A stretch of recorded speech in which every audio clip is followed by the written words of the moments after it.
Okay, this is a story for kindergarten, first and second graders. This has social studies content. It's called Grandfather Counts. It's a Reading Rainbow book, and it was written by Andrea Chang and illustrated by Angie Zhang.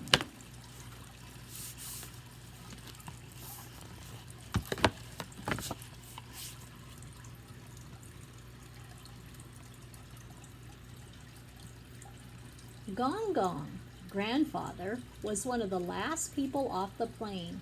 He walked slowly toward the crowd waiting at the terminal. Ba, ba, ba, ba, Mom shouted. His eyes lit up as he looked in our direction. Mom ran over and hugged him. Dad, Henry, Cece, and I stood back waiting.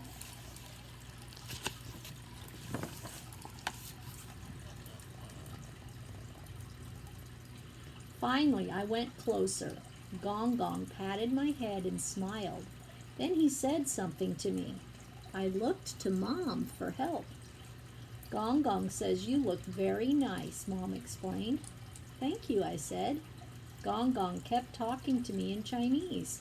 When he realized I didn't understand, he turned to Mom, a look of surprise on his face.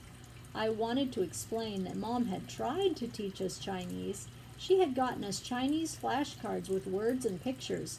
Once she sent us to Chinese Sunday school, but we didn't want to go back. The kids were there already spoke Chinese. They were learning to write characters, and we couldn't understand anything they said.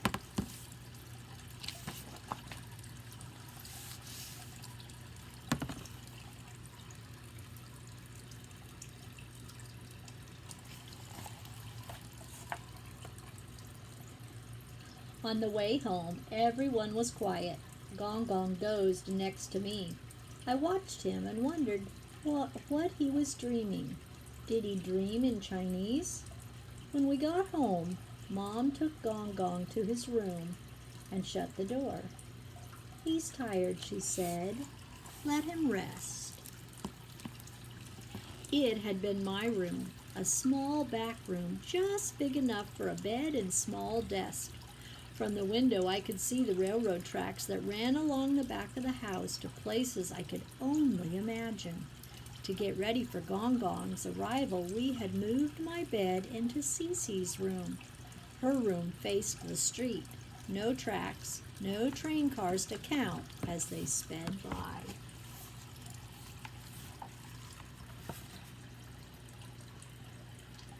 We put up wallpaper in my room, green with small dots. Mom said it would hide the cracks caused by the rumbling of the trains going by. I missed those cracks all connected and spreading out from the middle like the branches of a tree in winter. Mom got upset when the last sheet of wallpaper wrinkled near the ceiling. Dad tried to smooth it with his fingers, but it just creased more. It looks okay, I said. No one will see it way up there. Mom wasn't sure. When you do a job, always do it right, she said. Gong Gong told me when I was 4, and he was teaching me to write my name. He said my name was my family. I shouldn't scribble it any old way. But I was little, and it was hard to make the strokes of the Chinese characters just right.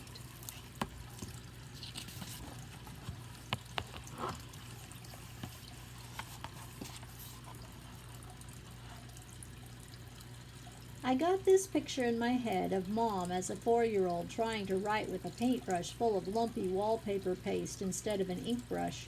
I started to laugh, but I could see Mom didn't think there was anything funny going on. Helen, Mom said, annoyed, go find something else to do. Suddenly, I felt a lump in my throat. Why was Mom in such a bad mood? All because of Gong Gong. Why does he have to come anyway, I cried, and take my room? Mom looked at me surprised. Then she said quietly, he's my father. It's my duty to take care of him. I didn't want to listen. I ran down the stairs, out the door, and down the path toward the railroad tracks.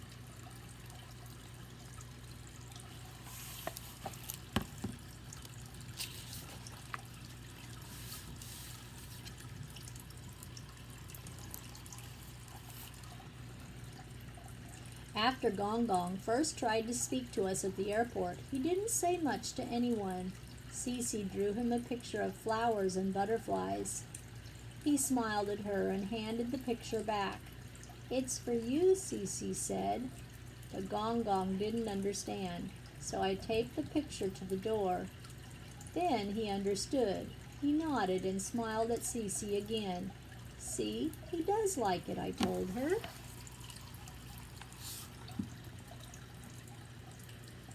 One by one, Gong Gong read through the Chinese newspapers he had brought with him.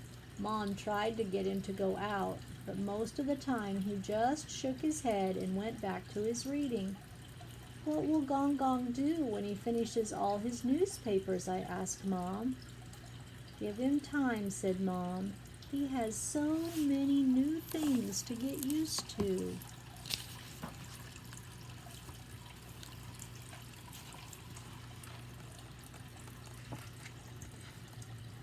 Since I couldn't see the train from Cece's room, I waited for it out back on the concrete wall.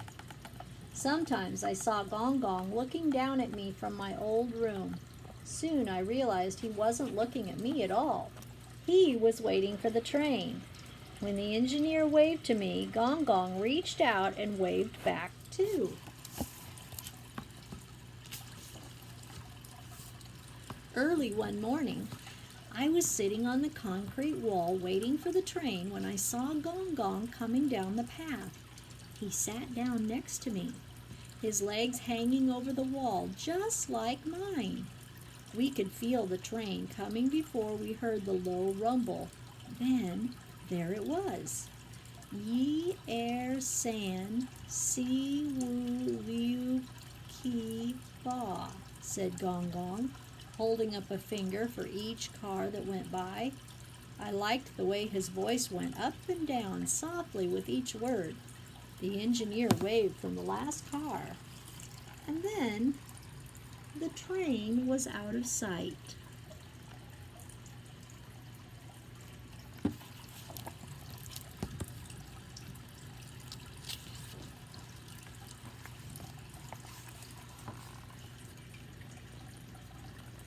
Gong Gong said the first word again and looked at me, waiting. I repeated the word, holding up one finger to match his. "Yi," I said. "One. I got it." Slowly, Gong Gong said all the numbers up to 8, and I repeated them. We started over and practiced until I could say them all by heart. Gong Gong clapped for me. Then I held up one finger and said, "One." "One," Gong Gong repeated after me.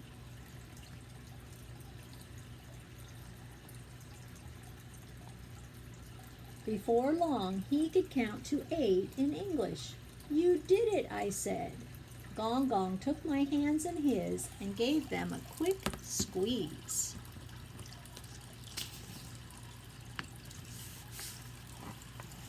I found a small piece of broken concrete and used it to write Helen on the wall. "Helen," I said, pointing to what I had written. "Helen," Gong Gong repeated, tracing the letters with his finger. Then he picked up a piece of concrete and wrote 2 Chinese characters on the wall.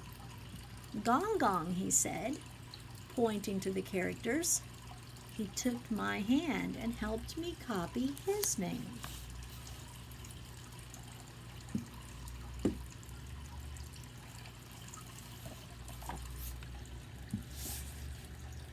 Just then I saw Henry and Cece coming down the path. "I've called you 1,000,000 times," said Henry. "Come on, it's time for dinner." "Sorry," I said, "we didn't hear you. Gong Gong and I were busy." We walked up the path together. "Yi er san," I said, counting my steps. 4, 5, 6, Gong Gong said, continuing where I left off.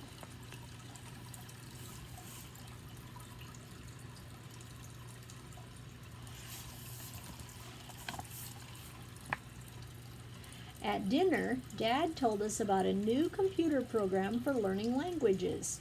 A friend at work had given him a copy of the Chinese version. Dad said it was really great. It starts out real simple, Dad explained.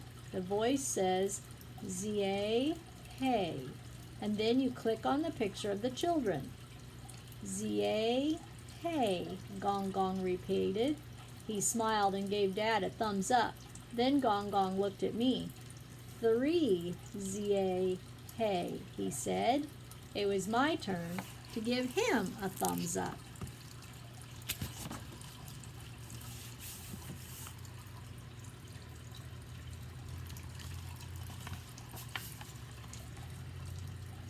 Hey, Mom, what's my Chinese name? I asked. Yin Hui. Mom replied, Gong Gong gave you your name when you were born. Gong Gong, I said. Pointing to myself, I repeated, Yin Hui. Gong Gong nodded. Then he pointed to Cece and Henry. Yin Wen, Yin Rui. Hey, we're all yin something, said Cece. Yes, because you're all in the same family, said Mom, and you're all from the same generation. Cool, said Henry.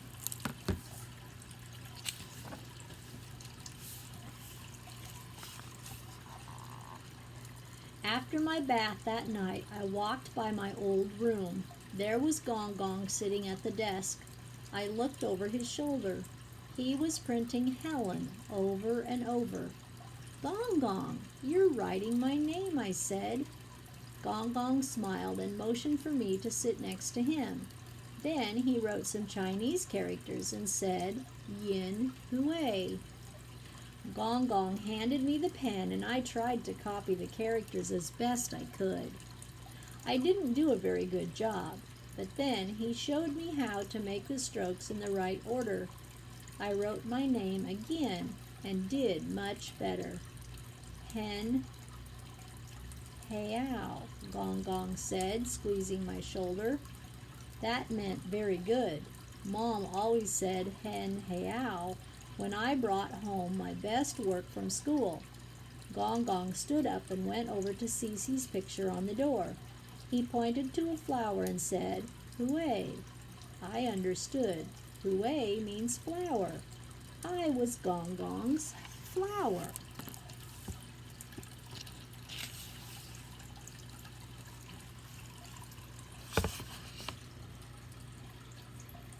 Suddenly, I heard the familiar low rumble. Gong Gong, I said. We looked at each other quickly and then went over to the open window. Yi, air, san, si, wu, liu, I counted. 6, said Gong Gong. 6 cars, I said. 6 cars, Gong Gong repeated slowly.